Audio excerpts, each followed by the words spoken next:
Welcome to another episode of Conversations with Community Leaders. I'm your host, Felicia Gladden. I'm a government professor here at the best community college this side of heaven, McLennan County Community College. Today I have a special guest here with us. We have the Rachel Pate. Her official title is Vice President of Economic Development with the Syntex African American Chamber of Commerce. Yes, ma'am. Nice to have you. But we're going to get to that later. Like, I've been knowing Rachel pretty much my entire life, right? Yes. But so we're going to talk some about her life. Then we'll talk about getting how she moved up and getting to the chamber, all those great things. So let's talk about just growing up South Waco. How was it? Well, first, let me say thank you for having me and inviting me to participate as a community leader. That is certainly something I think I take great pride in, is being a leader in the community I grew up in. As you say, we grew up from church together and on up into community. So thank you for having me. You say starting out, growing up in South Waco, what was my life like? Well, mom and dad at home, two older sisters, attending WISD schools, doing sports, and just engaging in what everybody else did, going to the fair, going to the Waco High University football games and participating in what for us at that point was all Waco had to offer. Yeah. So it may not have been the bustling town that it is now with so much traffic, but it was a great, quiet upbringing. I didn't see a lot of violence or abuse, even in our schools, I would say. Very respectful students, a respect for authority and a lot of parent engagement in what we were doing. So for me, growing up in Waco and being a part of one of the best churches in Waco, Tolliver Chapel Missionary Baptist Church, and I can't even name all the pastors, but that was a big part of what just kind of created and contoured some of my values, some of my community relationships, and what I saw in our city that was the best of it for me, and that was being in church, being with family, and engaging in school. Yes, as you said, I was talking to one of my friends the other day. We were talking about, I went to Wiley Middle School. What middle school did you go to? I went to it's going to be the all day, the Carver Academy Middle School. Okay. I was sixth grade center, but after sixth grade, it became the academy, and we were the inaugural 7th and 8th graders going in. Right, because I think I was one of it might be a few years after me, they changed Carver to middle. So we was talking about, like, I still remember corporal punishment. I remember when they could the teachers had the permission to discipline us in school. The yardstick, the paddle. Yeah. Yeah, and I remember specifically telling people how I got out of that. I would make sure I would tell if it was a man and have women stuff. Like, I would make sure I get out. But and they knew our families. Absolutely. The teachers, the principals knew our Some of them were our church members. Yeah. Yeah. So it was like you couldn't, if you wanted to act up, you couldn't escape punishment because somebody was going to tell your mother before you saw her about what you did that day. So absolutely. True.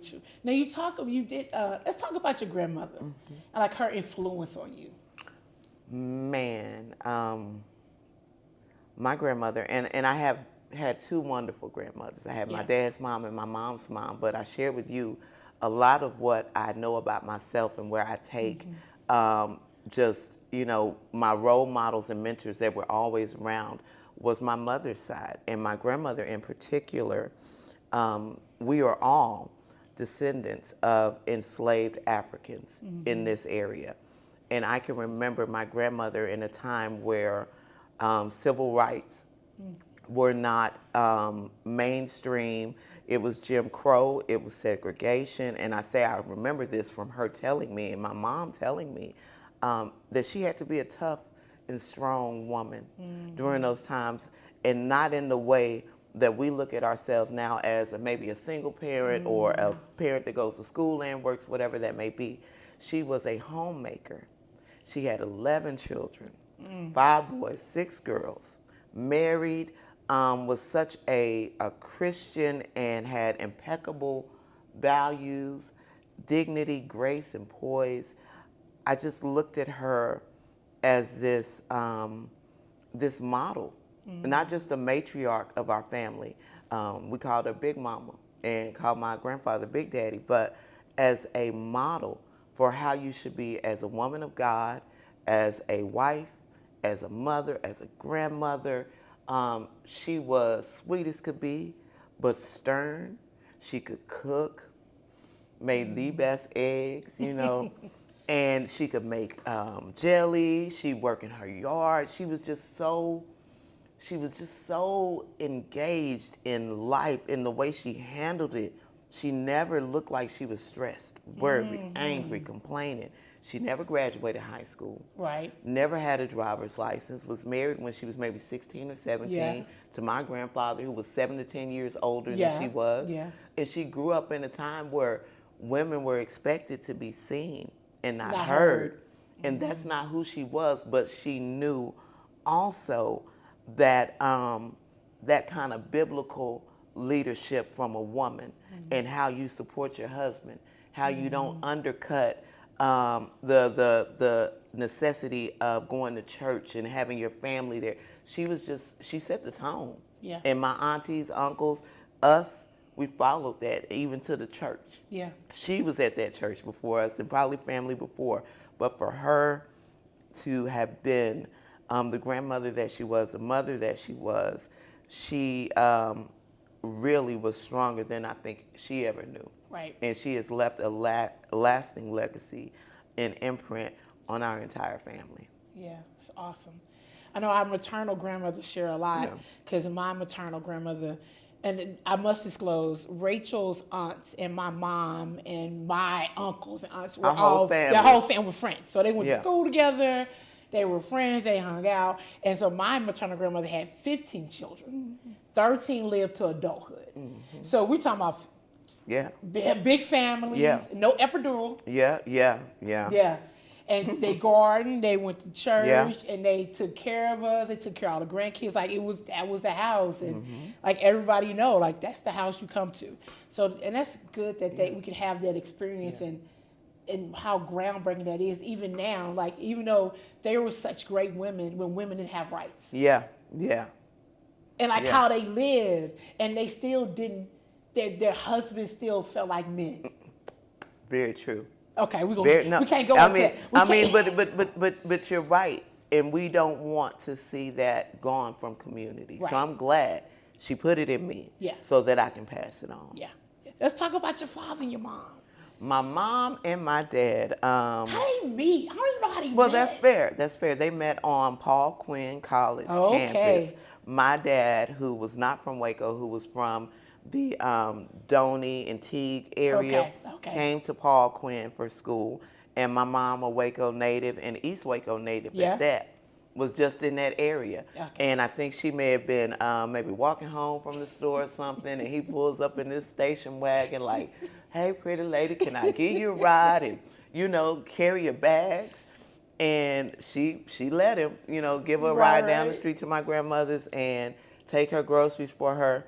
And I guess, one thing led to another. They dated and started a family and got married in Tolliver. And for me, there's so many memories when I go around town. Like this is, for me, Waco, my hometown, my life is here. I've never lived anywhere else. So I see memories in every place. And as things change, some of those memories that you hold dear, you can't see them as clearly when you look sometimes because that scenery has changed. But it's good. And for me, having both my parents in the home, I had an opportunity to understand the biblical kind of creed for family. Your husband loves his wife and his family like he loves the church. He protects them and provides for them. The mother covers the children. And that was our household and our family. I'll say my daddy didn't start going to church with us as much until he got older, but he always worked. He always had 2 jobs. My mom was always making sure that we had what we need like we wanted, and we were in the activities. So they were very supportive and gave me such a stable environment to grow up in. They did. That's awesome. And it's so funny because in our church, over Christmas they have Santa Claus come. Absolutely. So and we it's had important to say Black Santa. Yeah, it we was have Black Santa. It was various Black Santa. Yeah. Mr. Napier played Mr. Santa. Napier was a great Black Santa. So it's interesting. Like I remember, like with me and my cousins would sit back because we knew my mom would look at me and say, "It's nothing in that bag for you." I'm like, "Santa didn't come for me," and so we would say, "Oh, them the rich kids that get Christmas yeah. with Black Santa at church." We would sit and like watch. She's like, "It's nothing in that bag for you." I'm like, "Dang, Mama, you didn't put anything in the Santa Claus?" No. So I was like, "Ooh." Then I'm like, "Mr. Napier, you want to put anything in the bag for me?" But yeah.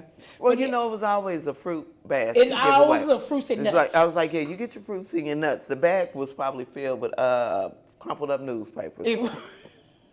And the crazy part is it was some, like older women who always bought underwear. So underwear, T-shirts, and socks. Yes.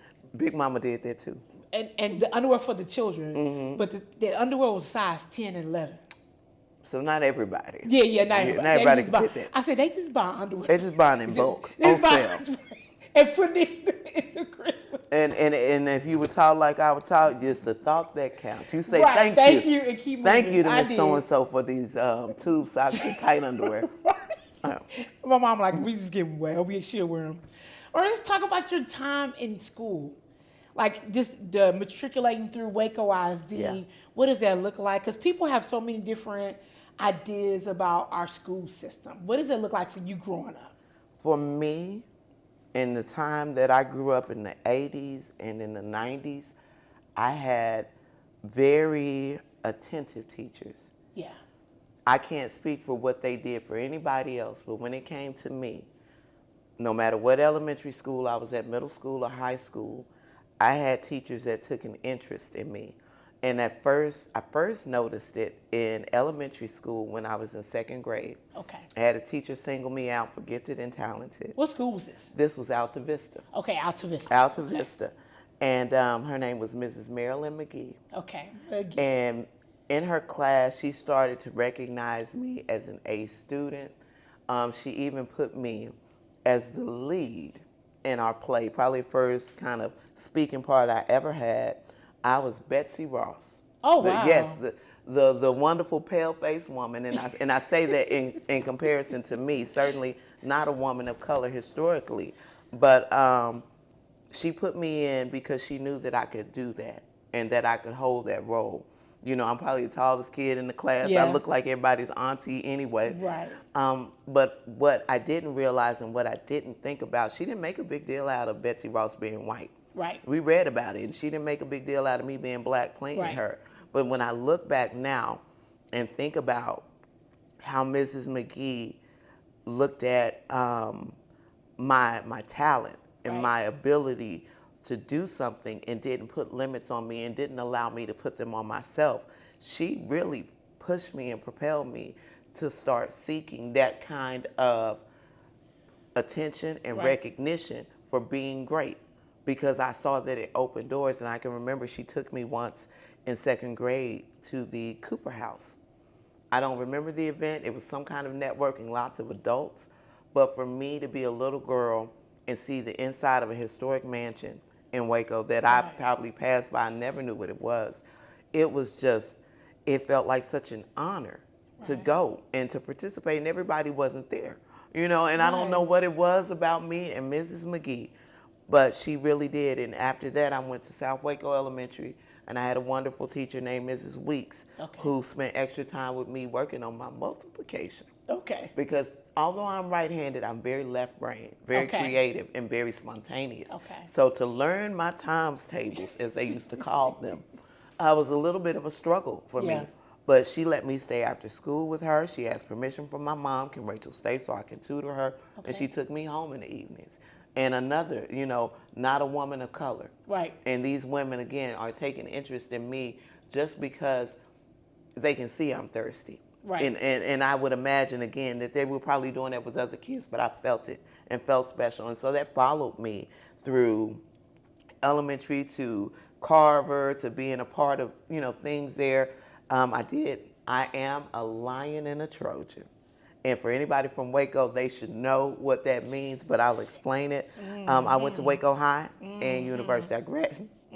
You're a lion. I'm a lion all day. I believe lion blood. Yeah, I believe, what is a combo of red and purple? Maybe I believe burgundy. Burgundy. I believe burgundy because I had the opportunity to go to the 9th grade center and go to the Big High, as they called it then, for about 3 years. And then I left and went to university and finished where my sisters had finished.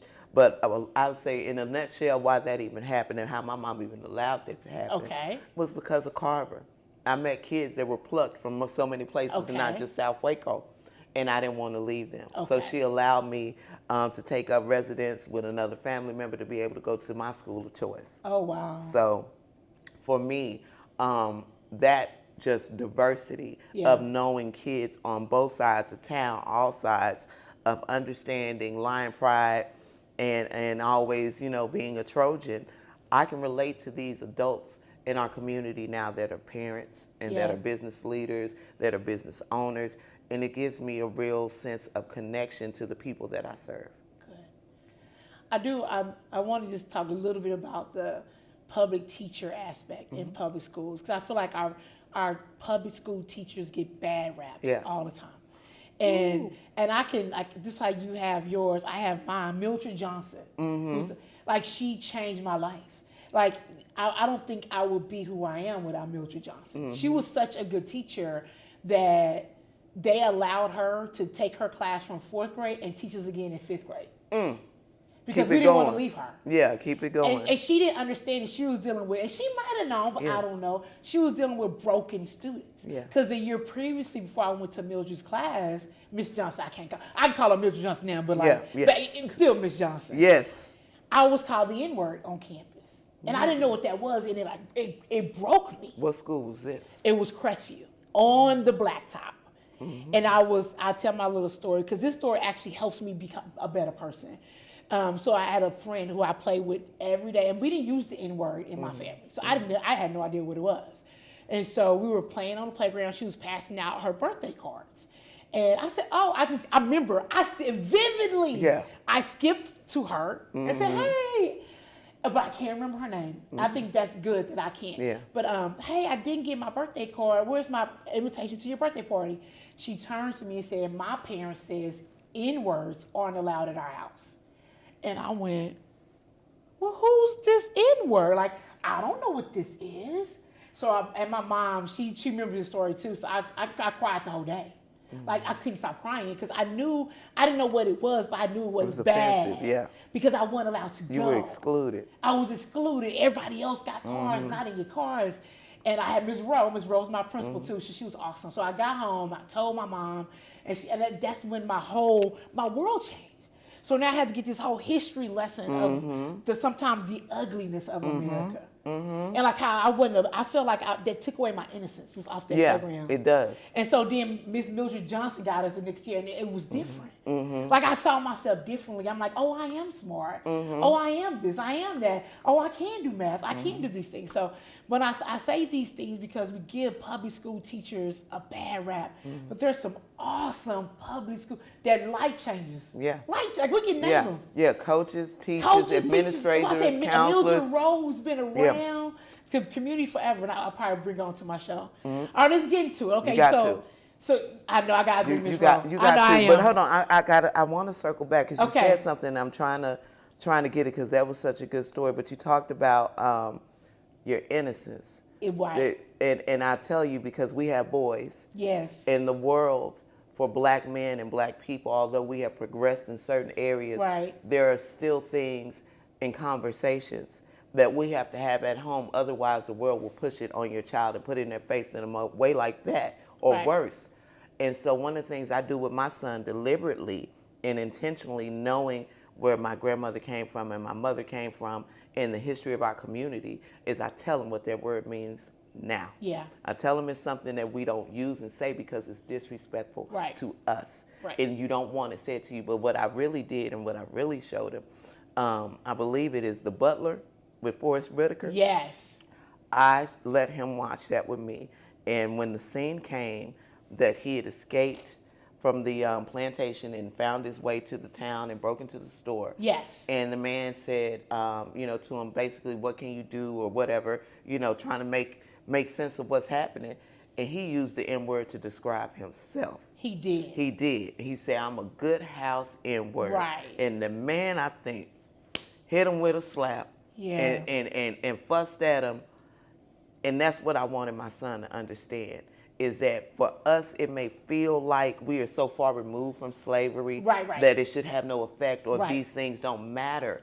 But if you took yourself back or you were able to sit down with your ancestors, ask them how they feel about throwing that around, and if they like the way we use it or the way we portray our culture, that for me is something that we as parents and as community teachers have to open with our kids early.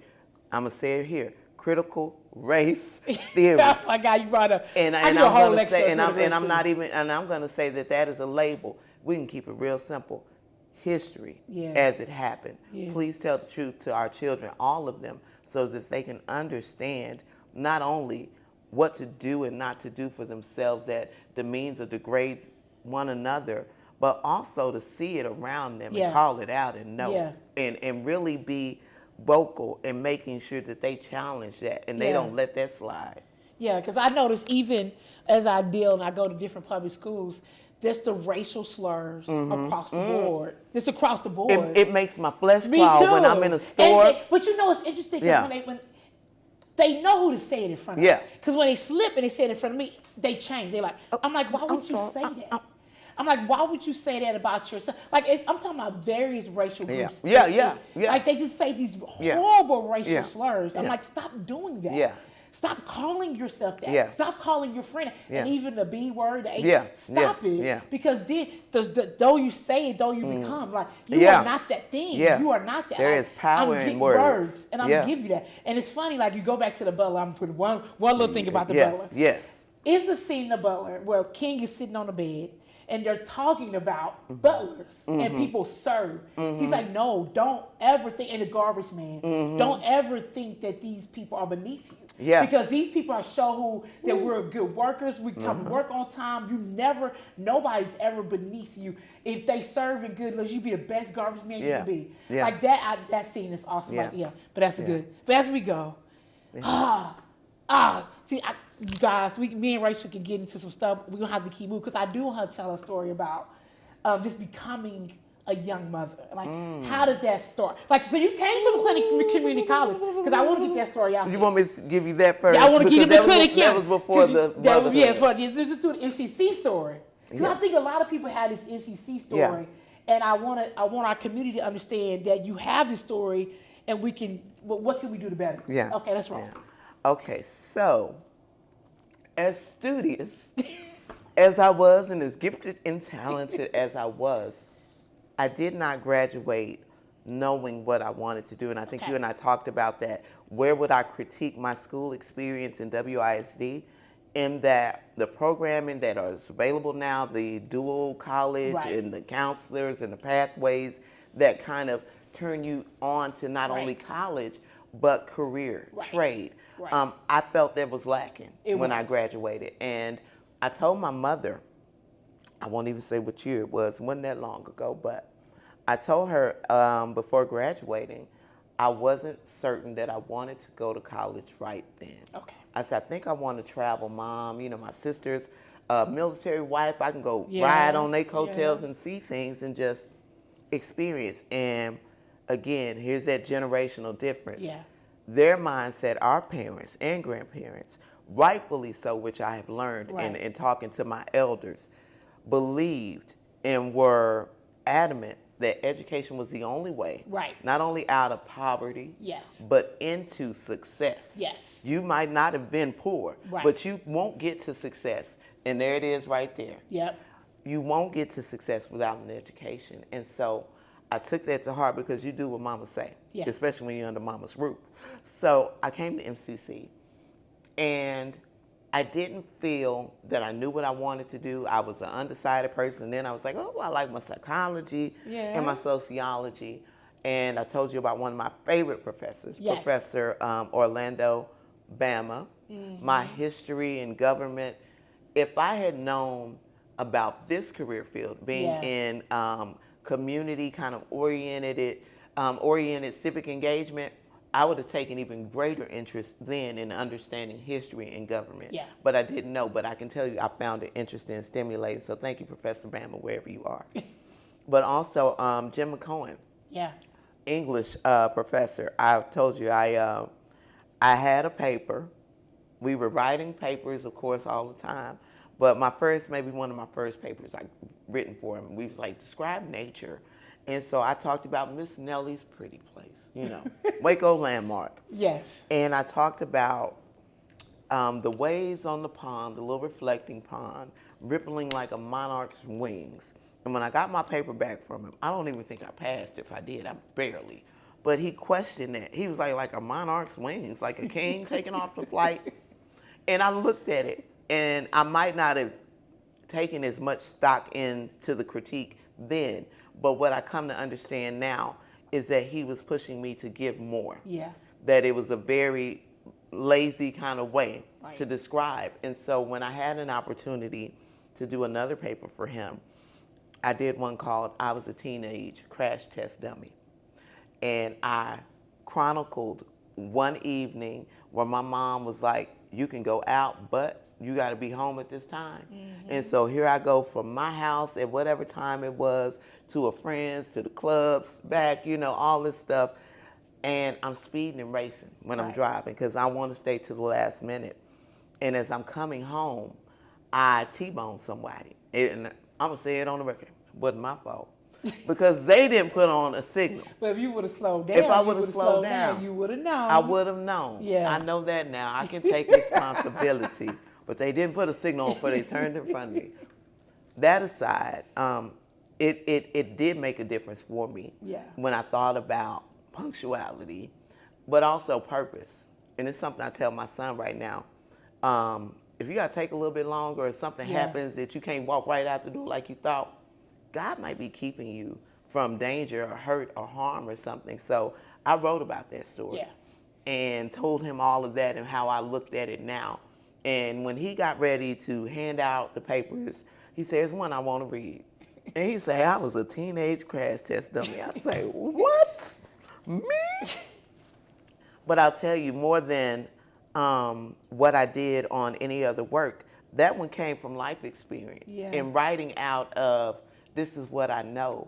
And so although I had some great teachers and some good kind of memories with some sparks, interest in me in certain ways, unfortunately, being young and being untethered, as was not a mother, I found myself in the student center that I believe might have been on these grounds, on these hallowed grounds, upper level, and an upper level, playing cards and dominoes. Dominoes. That's what you learned at MCC, huh? Oh, no. That's what I brought to MCC. Because you learned I learned it at high home. and university. I learned it outside and brought that in. And you asked me, you said, what did it feel like? I said, it felt like 13th grade. The 13th grade. I say because everybody that we were in school with matriculated here as well. Yeah. And then there were some other people and I'll tell you, the people that we look side-eyed at was probably me now is the older people. Yeah. Because they didn't play that. At all. The older people were in class. They walked by the student center, get a meal, and keep it moving. Right.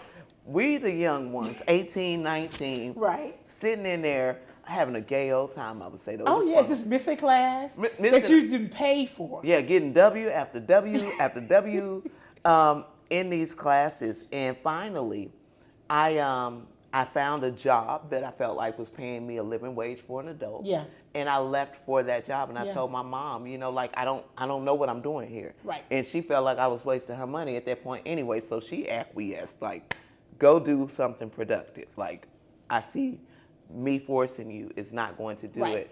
But as I drove up today and experienced the changes and see what's happened and think about what I've learned so far, I want to come back. Yeah. Because now I know where my passion lies. Yeah. So now I know what can supplement the learning and experience that I do have and make me not only a more informed and more knowledgeable leader, but certainly put me in the bracket for the success that I want for myself. Yeah. Yeah, I want to be able to serve, and I'm doing that successfully without a degree. Right. But for me to be able to set the standard for my child, Right. I have to go first and hold that road. So I got some unfinished business. And you told me something, I was like, this is really good. You said what I needed at MCC was somebody to hold my hand and say, Rachel, because you remember you took the test, right? I took the test, yes. And what did it say you should be? Oh, told me I should be a landscaper. that with my energy and I get it. And like being outside, yeah, like working being with different outside people. and creativity. You'd be a wonderful landscaper. And I'm like, my mama's not going for that. And, but even then, you're right. Having an advisor to hold your hand and tell you, like, I could have probably taken that and had a discussion about owning a business. Yep. Instead of me thinking I need to be cutting grass. Right. And pruning. Right. Thinking about how that might give me joy to have a company that does this and takes me outside the office all day. Like nobody even told me what a Chamber of Commerce was until I walked through the door of the Chamber of Commerce. We're going to get to that. Hold on. That's a whole good story. That's a whole other story. So so we're going to take your life through, you leave MCC, you start working, you kind of get involved. Do different things. Different things in Waco. You grown now. Yeah, you grown. I'm grown. You're doing grown people things. Grown people things. Okay, just tell me with any story. Start with the grown people things. Maybe before your son came. Before my son came. Now, see, Felicia done dug deep. Before my son came, as I said, I was untethered. I'm a baby girl. Yeah. You know, and we spoiled. Yeah, because your big siblings, they leave. And they spoiled us. Yeah, and you pretty much the only child when they go. So to be able to see my sisters be mothers and be wives, I knew that I didn't want to jump to that. Like, I got nieces and nephews to play with. I don't have to be that. Right. They're doing that. And maybe a little bit of rebellion against, to see take the other road. Yeah. And so I was a rebel on the other road. And I definitely,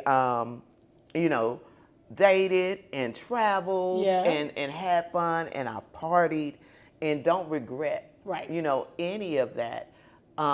It was really, to be honest, I would say what really kind of switched me from what believing, convincing myself, deluding myself into thinking that the decisions I made didn't matter was turning 30. Right. Because at that point, I'm thinking my parents had been married when they were that age for years. They had kids, they had a home. Right. And you start looking at yourself and examining and taking stock of your life about what do you have? Right. What are you going to have? And before you get too old, now it's time to turn it on. So my wheels started turning at 30, but I spent my 20s having a good time. Me too. That's all I can say. I can't even tell the story. 25 was a good year. I'm so glad we didn't have cell phones.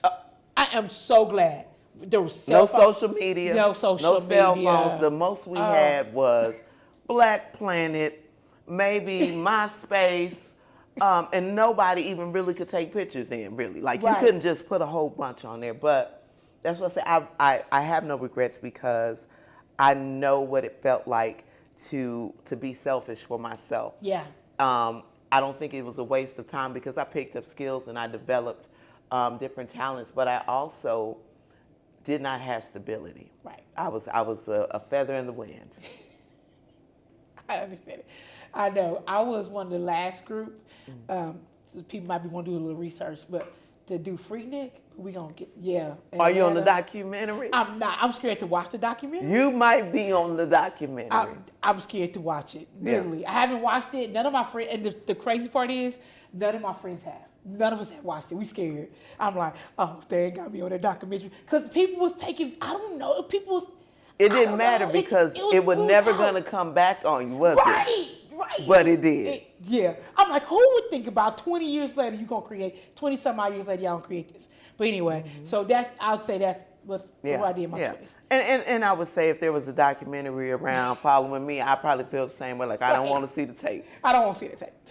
So you grown, you working, you moving and shaking. You meet this man, right? This nice man. Well, let me roll it back before that because there's something that happened.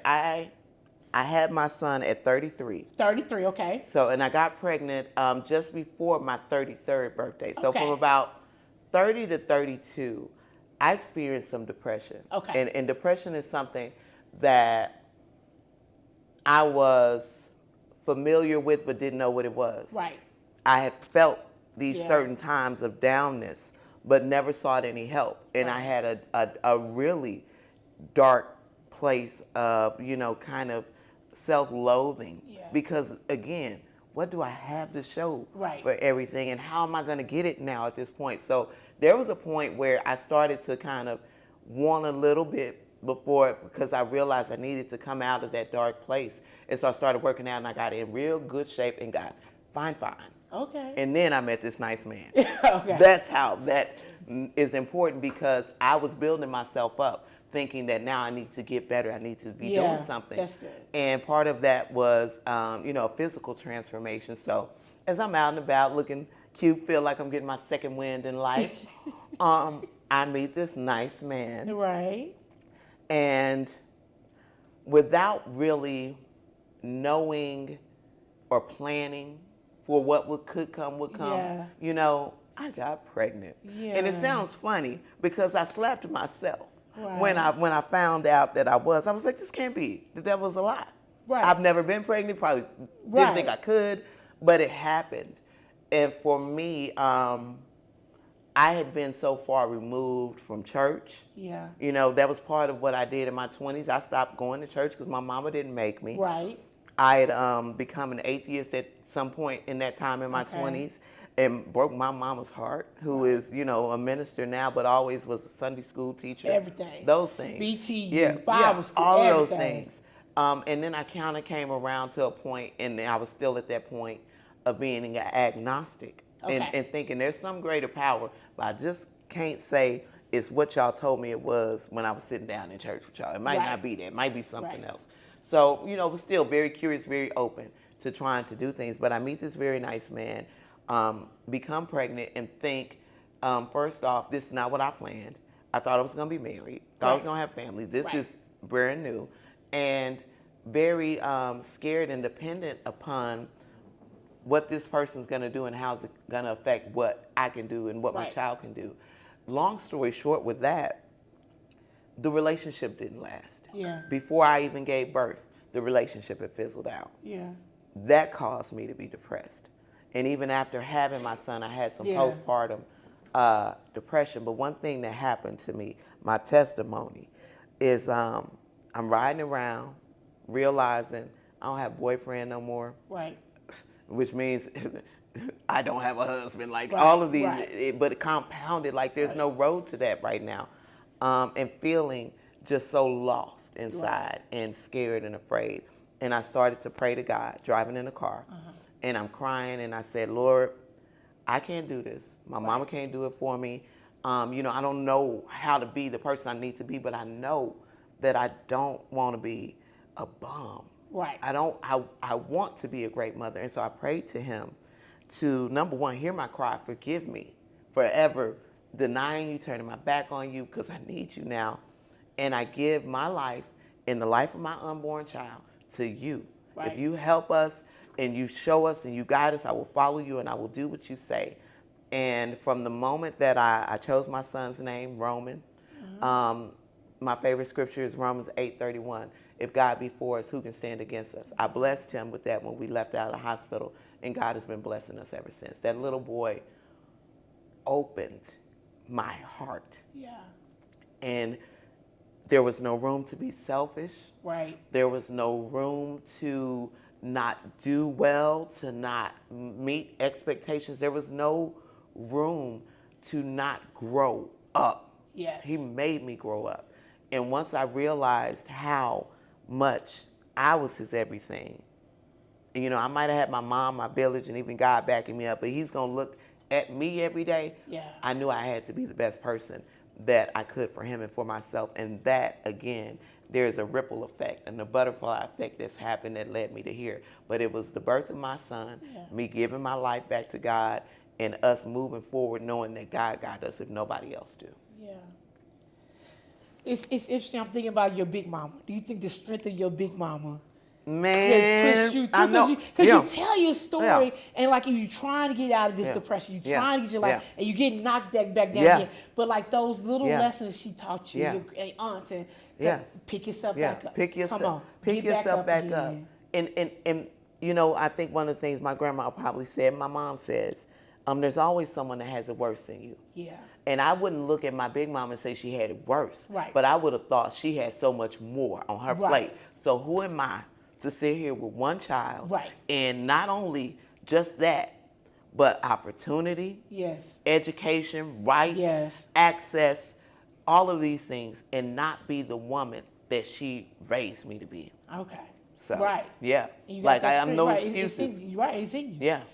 Okay, let's talk about your journey. So you have your baby. Let's Yeah. talk about your journey. How do you make it to Syntax? Okay. African Chamber. Well, let me say thank you to my mama. Thank you, mama. Because my mother covered me in that time. When I got pregnant, I went back home. I was living outside the house and I went back home. Yeah. And when I had my baby and I left the hospital, I went back home to her Yeah. home, my childhood home. So she allowed me to bond with him for the first year. Yeah. You know, I didn't work. She supplemented everything. Oh, wow. Most everything happening in her house. I did, you know, babysit and Right. have income tax and little stuff. But for the most part, she took care of me. Oh, wow. And I know she did, despite what people in our culture and community would say about having grown children at home Right. and raising extended families. She shut that out to do what she knew would help me get to where I needed to. Right. And she encouraged me every step of the way to do a little more. Okay. Do a little more. Like, now I think you can get another job. I think you Okay. can work a little more and be at the house. And she watched my son for me. So that is what I did. I gradually Okay. moved myself up. I built that bond with my baby. I babysat another baby for about a year, and then he became a year, and I started doing catering jobs, so Yeah. kind of on call, Okay. but still able to contribute more and do more, which built my self-esteem. Yeah. You know, built my self-esteem up. And then to be able to finally find a position that I felt like I could call the shots in, which was being a home health aide. Yeah. That was my job right before this role or coming to the chamber. Was I had one client, Okay. friend of the family. So I made my hours, I set my pay. Right. And I went over, her name was Mrs. Isabel King. Miss King. Mrs. King, my grandmother's been gone for almost 20 years now. Mrs. King was like a second grandmother to me. Okay. She had that same humble, gentle, kind, Christian, soft, but firm kind of demeanor that my grandmother had, and I loved it. I would go over there and I would brush her hair and make her meals and make her Okay. bed. She loved the way I made her bed. Okay. And I told her my big mama taught me. Okay. You know, she did housekeeping. But in that time, in that year that I worked for Mrs. King, something changed Yeah. in this community and Yeah. changed in me. I would drive from South Waco to East Waco and pass by what was in Hood Street Park, is now Wilbur Austin Park, and see the development of houses. Yeah. Shook me. I was like, who's building brand new houses in And East on Waco? Hood Street. Yeah, and that just speaks to the separation that has Yeah. historically existed between Waco on this side of the Brazos and Waco on this side. And so when I saw money, investment, economic development There we go. happening, I started questioning and praying. God showed me a documentary about gentrification, first I'd ever heard, Yep. and understand after New Orleans and after Katrina's devastation, Rita, how the neighborhood and dynamic and diversity changed in those communities. So I started putting two and two together. I told Mrs. King about it, and I told her, I said, my heart is calling to Yeah. community to do something, to know what's going on, and tell everybody. I was like, I want to help people. And she told me, I believe that you can do it. I know that you can. And I still, a part of me wanted to stay small and play small to be her caregiver forever because I Right. loved her. Right. God knew, and in his timing, Mrs. King transitioned into a facility. So Okay. there was no job for me to Right. have. And at that time, I had been working and networking with someone because I was also doing event planning that led me back to the chamber and Miss Okay. Levita Brown. Okay. Tell us about that first instance. Remember, how was you dressed when you first went to the Chamber of Commerce? Because she didn't know better, you guys. She didn't.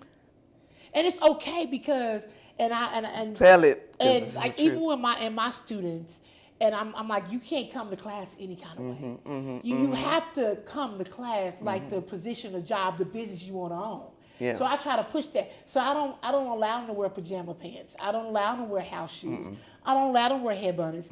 I'm fighting with the hoodies and the hats because I need you to be what you want to become. So what did she do for you? Well, let me just say, I was referred to the chamber Okay. by Linda Weaver, who was a great friend of President Levita Brown. Right. So on her recommendation, you know, she's sending someone that she believes could be a great fit for the chamber. And all she told me, Miss Linda Weaver, was, I think there's a job that would be great for you at the chamber. Okay. I was like, what's the job? You should talk to Levita Brown. Give her a call. That's what she said. So you didn't research the chamber or nothing? No. Oh, you just went. Jeez. I just dry went. Didn't Oh, know. wow. Okay. And so I made an appointment. Okay. You know, found out they had relocated and different Okay. stuff. But what I did, this is maybe almost 2 years after having a child. So having worked maybe a year with Mrs. King and been at home, hadn't been out in that job market in a long time. But I didn't ask, and I went thinking, this is the African American Chamber of Commerce. Oh, okay. I'm African American. Okay. So as I am, they should accept me. However you come. Because they know. They know there's a kinship. So Okay. And I was informed that I was wrong. I had on some dark jeans, some dark wash jeans. Okay. My leather Chuck Taylors. Okay. My very nice favorite leather Chucks. Okay. Kind of a denim shirt. Denim. Yeah. Okay. Had me a little scarf in my waistband as my belt. Okay. And then I put on my head wrap With the donuts. Okay. It was black and white. It was conservative. But I mean, I did. I tied it in a knot, and I can't say that I know what tribe it comes from, you know. But I knew it felt ancestral to me. Oh, okay. And so I was like, yes, I'm representing ancestors. Right. And I come in there, and I got to let side eye. I come in there exactly, and to know Miss Brown, if anyone knew who she worked on this campus as well, in the Small Business Development Center, she was a big presence in a small package. Yes. She was very intimidating for 4'11". Yes. Because she would rip you up nice nasty. Yes. And that's what she did to me. When I came in and announced who I was, she put her little hands there and she gave me a look. And she's standing by her office. But I noticed after the look, we didn't go to her office. Okay. She took me in a side room. Oh. And sat down with me just like we are now. Okay. And didn't even start an interview. She said, do you believe what you're wearing is professional dress? Oh, wow. And that's what I said. I said, oh. My first inclination make me lose my breath. I said, well, I guess if you brought it up, it's not. You know, like I'm smart enough to know that one. Right. I know if you said something, it's a problem. Right. But she did, and I explained to her, I said, well, ma'am, I didn't expect that this would be an interview. I was coming, you know, to see the job, but I just had a baby. I don't have work clothes or even church clothes that I can still fit, and this is the best that I had today. Okay. And so she said, okay. That's a good response. You know, she took me back to Esther's Closet, the clothing program that we have at the chamber, and provided me with some interview outfits. Good. And then she set me loose for about a month and didn't even call me. Oh, wow. I went and got a whole other job, was training for manager somewhere else. Okay. And I got a call back from the chamber. And my first, and I told you this, and Miss Brown, she probably never heard this story, but I've told it before, so I can tell it here. I thought to myself, this lady calling me back after she told me I need new clothes and sent me on my way. I'm moving on. But God said, no, ma'am, you want this. It's for the benefit of you. So why don't you take that feedback, that constructive criticism, and you go back her and show her what you can do. And so I took one of those interview outfits, which was a black suit. Okay. And this time I put my suit on. I had my nice little bag with my resume and all of that in there. my heels, my pantyhose, my foundational garments, Okay. and my afro out. Okay. Because my hair was natural. And when I walked in, she was floored. You could see it on her face. She's like, awesome. we sitting down again Okay. in her office this time that she took me into. She took me to the office. Okay. And she just sat there again, and she said, what happened? I was like, ma'am. You did. Man, and that's what I told her. I said, I wanted to show you that I can take direction and constructive criticism. Okay. And she respected that and pretty much told me she wanted to hire me then. Oh, wow. Because that's all she wanted to see. Yeah. Was the initiative. Yeah. For me to take that and do what needed to be done. Yeah. And come back like that. I started work the next day as her assistant. And I told you, even when, and this is God again, when I came back for orientation that same day, she said, well, you know what? Because I was going to be Esther's closet coordinator. Okay. And that was going to be something opening up months later, but we're preparing. Anywho, she said the lady I hired for assistant was supposed to be here. She's dropped off the face of the earth. I can't find her. She's not answering. She was so eager. I need you tomorrow to start as my assistant. And you get this promotion in 3 months to that role and whatnot. Okay. But I started ground level, working under the president and learning firsthand. And I say this, and I'm gonna say this to you, and I hope, I really, really, really hope that I get to tell Miss Lavita Brown how she really changed my life. Look, I got you crying on my show. You do because I do. Because I haven't had a chance since she departed and retired in 2019. Yeah, she retired. To tell her my perspective looking back on everything that we went through together. Yes. How she brought me up. But I know that she gave me her best and her last. Yeah. And I thank her for that because she had a ride or die before me, Gail King. She sure did. And that was her ace for years. Yeah, for years. And nobody measured up to Gail. I agree. Until I came along. I agree. Until I came along. I can say you and Miss King are probably the best things that happened to the, and of course Miss Brown, but yes, I agree. Agree. You guys have been great for the organization. And she knew it, but God put it on her heart because she said she was done with me.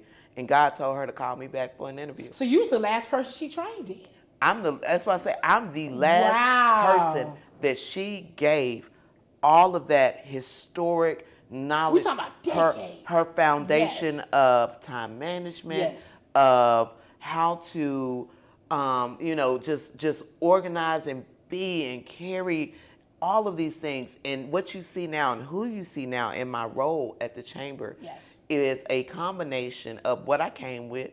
I am who I am. Right. Her training and our time together, but also the leadership that came in as she left and what we were able to do on that new level. So now I dress up when I want to. Yes. When I have to because I know when and where. Right. But I built something that she said was so important to make sure that you have, no matter what, a reputation. Yeah. It's about my reputation more than it is about how I look these days because I want to be consistent in what I do for community and what I'm known for. So I thank her for making sure that I developed the right reputation the right way when I started so that I can be more who I am and outspoken now. Yeah. So tell us about a day in the life of just your chamber activities. I'm saying, because if you want to start from the beginning, I'm a mother, single mother. So get your baby ready for school. Get my baby ready for school. Like, I try not to, and this is important. I'm glad you asked this because I want people to know my whole day. Yes. I am not only the chamber vice president. Yes. However, what is unique about us is we do carry that in our heart. Yes. So when you see me, I'm not going to treat you like I ain't in the office, don't talk to me. Right.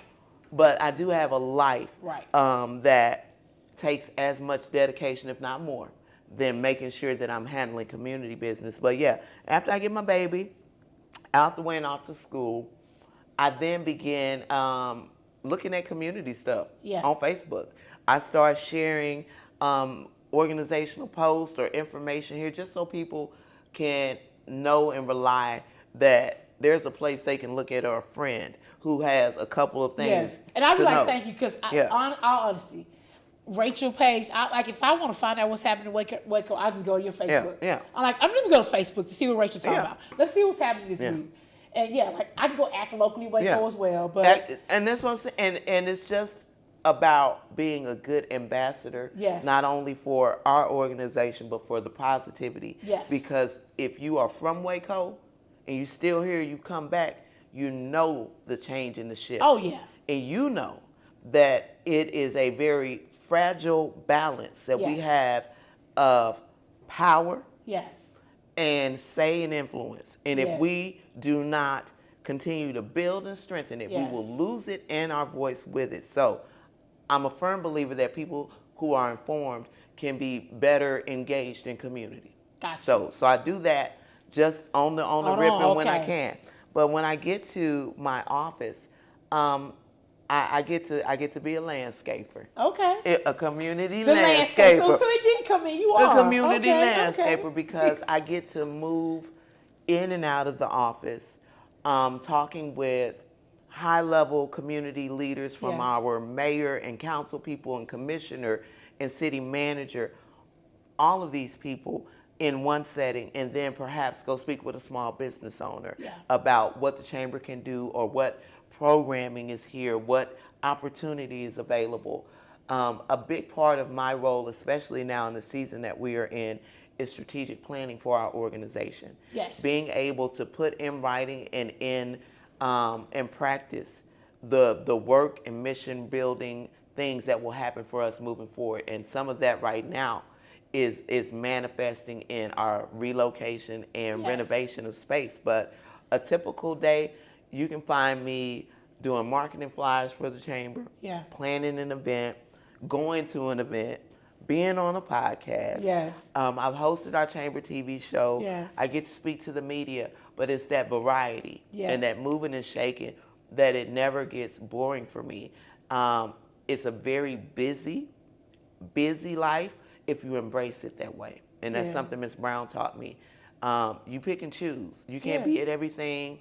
You can't always do everything. You have to have a healthy balance. And I've learned that over the years, that there are some things that require my attention. There's some things that maybe another community person can be a great representative, or another member of our staff can. But for me, economic development means making sure the chamber has the resources that it needs to push this programming that helps community, that we are advocating for diverse and equitable development in the community, that we have black contractors and brown contractors, and we have black and brown businesses as things are coming up. So if it's doing it for one, I'm the one out there trying to make sure they're doing it for us too. Okay. Ooh. And then I go pick up my son when I get off work. and then in the weekends. And he's in select ball. So, I switch hats. There's about 3 hats that I get to wear. As women, we hold the weight of the world on our shoulders. We do as women. We can sleep when we're dead, though. Yes. Yes. I mean, I've learned to, especially with the pandemic, to place a very high value, but not only value, boundary around family. Yeah. Like being able to have that block of time, that thing that has nothing to do with your other life that you lead, and just be engaged in family. And we do that. We'll host game nights at home. We do family reunions and dinners, but baseball for me and my son, it's our thing. And when I'm out there, they think I'm just another crazy mama. Yeah, just yelling. You're not one of the mamas that have to make a sign for, like, this is not, this is not like the professional. He's just playing because he want to have fun. I'm this hybrid mama. Okay. That I get where they are right now, because I've been an athlete, and I even get the coaches in a way. Like I tell my son, your coach is gonna be tough on you. Yeah. And I'm gonna tell your coach sometimes when you're not doing good, because I know he can be tough on you. Right. But I think for us, we've learned it is an investment. Okay. So it's not even about a winning season right now. It's about you becoming a fantastic baseball player throughout your career. Yeah. And if there is an opportunity that opens from it, great, whatever that may be. But if not, you will be a great athlete. Right. You will have a great positive thing to put your focus on, and it's building brotherhood, friendship, and foundation Yeah. for him. So that is the thing that I see us engaging in. But that can be anything. That can be Boy Scouts. Yeah. That can be church. It can be whatever. And for us, it was church more than anything. For him, sports gives us that outlet to be able to do so. I'm not so hard on him learning because I know what that is. But let me tell you, I got some of the most spirit on the team. I have pom-poms. Okay. I have a team jersey in both colors. I change up my little outfit. I have shoes You that match. change outfits? Like we wear the jerseys, like gray jerseys on this day, purple on this day. So I wear the same jersey, but the accessories, it could be black tights, it could be camo tights. I had a crop top on with it open, 90s.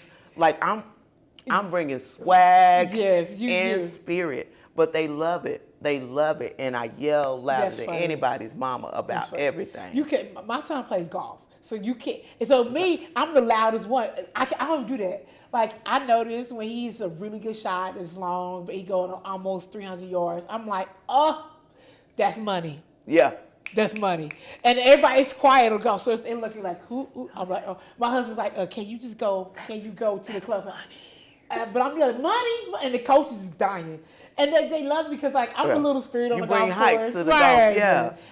You can't be that loud on a golf course. Well, you know what? Quiet. My auntie mentioned that Roman should try golf. He should. Yeah, I said, well, he's developing a swing. Yes. All right. What issue? Let's do one issue that is like facing Waco that you think as a community we need to work on. We talking about poverty, housing, education. No comment. Because you're putting a limit on me and I can't limit. Can I get two? Can I get two? Okay, Can I get two issues. Because one of them is an issue, but how you deal with it, who deals with it. So I would say gentrification. Okay. And that includes all of these things that affect people's livelihood and displaces the poorest and most vulnerable and mostly people of color in our community. It is happening. It is. And we need to, as leaders, address that on all sides. We need to have a strategic plan or agenda for how we are all working on it. So to take to the problem of why that can't happen and what my problem is. And I will use a quote, and I'll leave it at that. The quote's from Dr. Cornel West, and I'm paraphrasing. But it said, in order to lead the people, you have to love the people. And in order to save the people, you have to serve the people. So if our leadership, all of our leadership, can put that in their heart to be that, then the problems that you see that affect people that aren't in their neighborhood, that don't look like them, who make less than them will matter more, and they will put more proactive solutions and action plans and move instead of being, what they say, what's the word? I can't think of it. Hesitate so much, I'll say. Gotcha. Yeah, I was talking to one of my real estate friends last week. He just sold a house not too far from here, behind one of the stores, right in this FC community. It was 1,300 square foot. He sold it for $240,000. No surprise. 1,300 square foot. I went, wow. I'm like, are we? I don't want us to become like an Austin. Like I don't want the people who live in our community can't afford to live in our community anymore. That's exactly what's happening. Like, but how do we stop that? Like, because leadership. Because this is capitalism, and you understand how capitalism works, and people home values they want that to happen. But how do we prevent that from happening? You have to cherish and value the people over profit, over your position, over your ego. And I'm just going to say, I'm not an elected official, so I cannot say all the pressures that apply to anyone in their position, but you should not be, for any elected official, should not be afraid to lose your seat. You should only be afraid of not doing the job that you told people you were going to do and doing the most that you can in any given term. It should not take, you need to have me for 20 years for results to happen. If I leave, no one will carry the baton. No, I should be happy to pass you the baton, Felicia. Why? Because we know what needs to be done. Right. So that to me.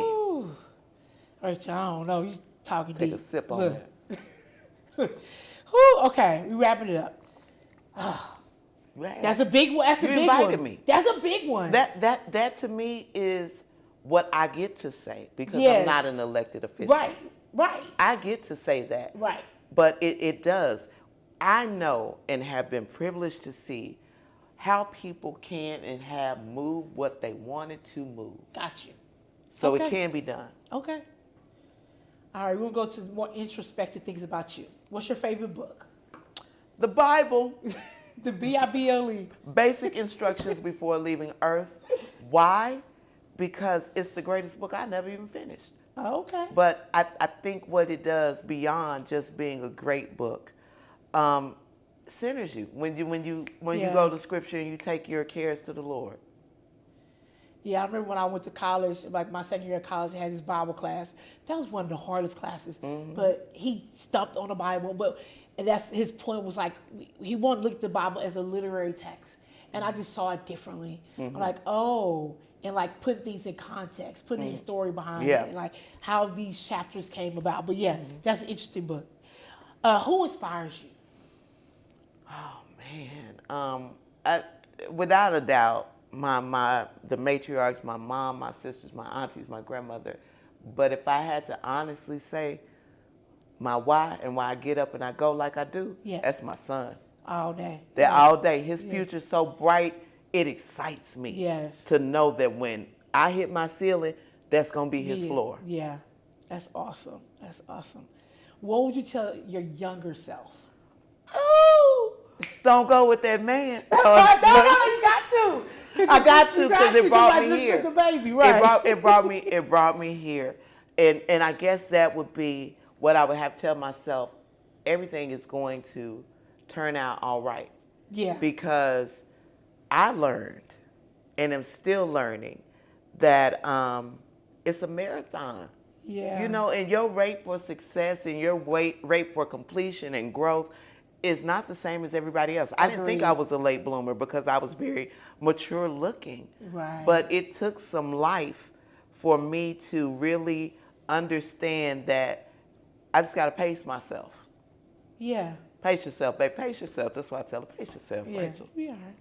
What's your life's purpose? Ooh. What came to my heart immediately when you said is to serve. To serve. To serve. I get joy.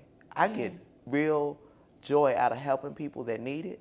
Yeah. Like when you say thank you, like and people do this, you know, when they give a homeless person something, it doesn't have to be that. It can be, I've helped people that were senior citizens that didn't know technology. Yeah. And they need to get this paper in, and it feels good to help them because they appreciate it. Even when I did home health, I loved every bit of it, even the dirty parts. So I love to serve.